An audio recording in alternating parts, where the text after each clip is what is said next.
नमस्ते आदरणीय दर्शकबिन, स्वागत गर्दछु नयाँ भिडियोको साथमा उपस्थित भएको छु। मेरो नाम शङ्कर अधिकारी हो। साथीहरु, आज मैले एउटा एकदमै राम्रो जग्गालाई लिएर आएको छु। देख्न सक्नुहुन्छ तल ढलान बाटोमा रहेको छ, 12 फिटको ढलान बाटोमा रहेको छ भने यो चाहिँ ललितपुर महानगरपालिका वडा नम्बर 24 धापाखेलमा रहेको छ। नजिकै सोमेरु हस्पिटल हुँदै चाहिँ हामी आएका छौँ। तपाईले बाटोको दृश्य पनि देखिसक्नु भएको छ।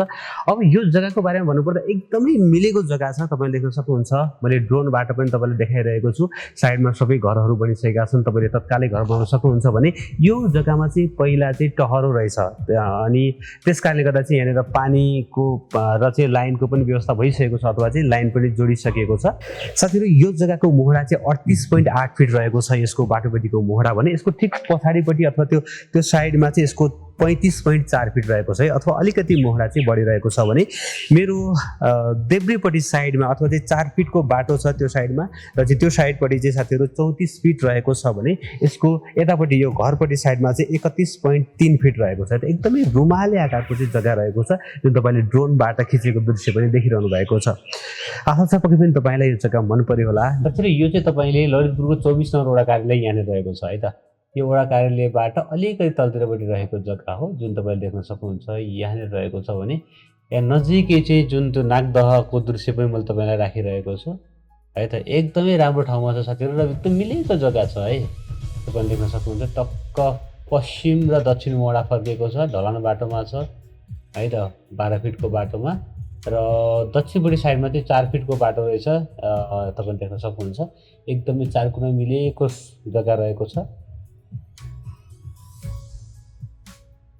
साथीहरु, यो जग्गामा आउनको लागि चाहिँ सातो बाटोबाट चाहिँ हामी खुमलटार चोक र चाहिँ सुमेरु हस्पिटल हुँदै चाहिँ जेम्स स्कुल हुँदै चाहिँ ठ्याक्कै यो ललितपुर महानगरपालिकाको 24 नम्बर वडा कार्यालय लिएर आउनेछौँ। तपाईले देख्न सक्नुहुन्छ यसको ठ्याक्कै चाहिँ साइजहरू कस्तो कस्तो छ भनेर पनि मैले राखिदिएको छु है त। एकदम भनेको जस्तो घर तयार गर्न सक्नुहुन्छ तपाईले।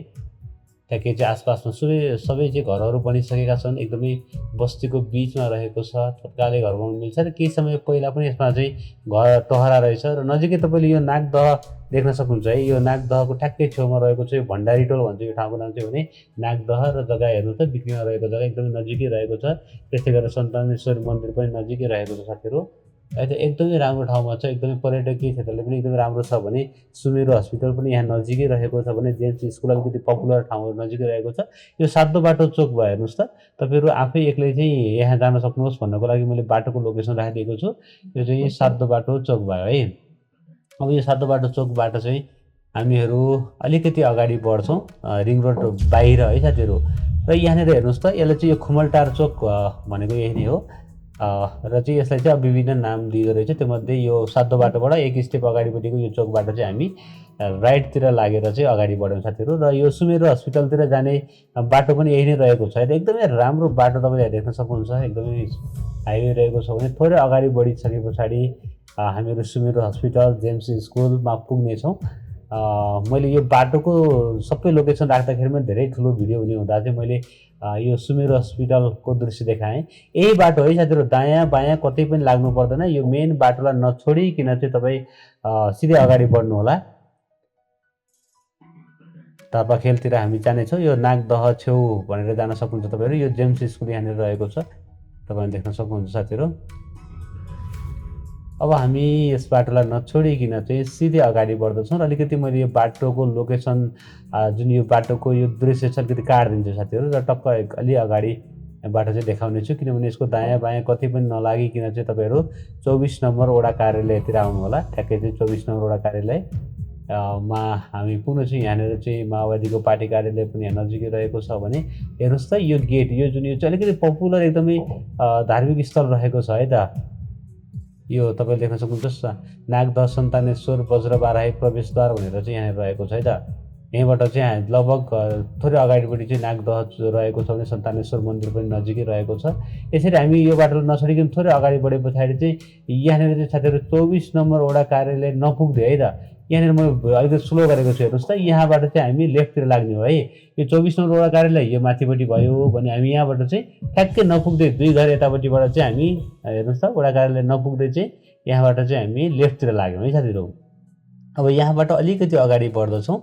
तपाईले देख्न सक्नुहुन्छ थोरै अगाडि यो बाटोलाई नछोडिकिन अलिकति अगाडि जानु होला र लगभग 100 मिटर 150 मिटर जति अगाडि गइसके पछाडि त्यो यहाँनिर बाटो हेर्नुहोस् त, यहाँनिर टक्क यो तल चाहिँ यो पसल रहेको छ, यहाँको छेउबाट चाहिँ हामी दाहिनेतिर लाग्दछौँ र दोस्रो घर, एउटा घर यो भयो, दोस्रो घर पछाडिको चाहिँ जग्गा बिक्रीमा रहेको जग्गा हो।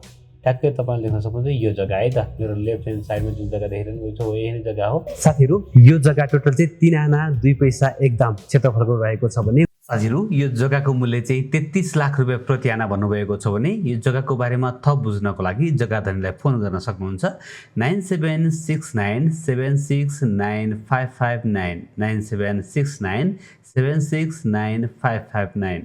साथीहरू जग्गा कस्तो लाग्यो तपाईँलाई? आशा छ पक्कै पनि मन पर्यो होला। मन पर्यो भने एक लाइक गरिदिनु होला, नयाँ साथीहरूले च्यानललाई सब्स्क्राइब गर्नु होला, भिडियो हेर्दै गर्नु होला। एक दिन न एक दिन तपाईँले खोजेको ठाउँमा तपाईँको बजेट घर जग्गा पक्कै पनि आउनेछ। साथीहरू यदि तपाईँ पनि आफ्नो घर जग्गा बेच्न चाहनुहुन्छ, यसै गरी विज्ञापन गराउन चाहनुहुन्छ भने हाम्रो तल देखिएको नम्बरमा फोन गरेर बोलाउनु होला। हामी आएर तपाईँको घर जग्गाको पनि विज्ञापन गरेर सजिलै बेच्नको लागि सहायता गर्नेछौँ। हस् त, भोलि बिहान नयाँ घर जग्गाको भिडियोको साथमा आउनेछु। तबसम्मको लागि मलाई बिदा दिनुहोस्।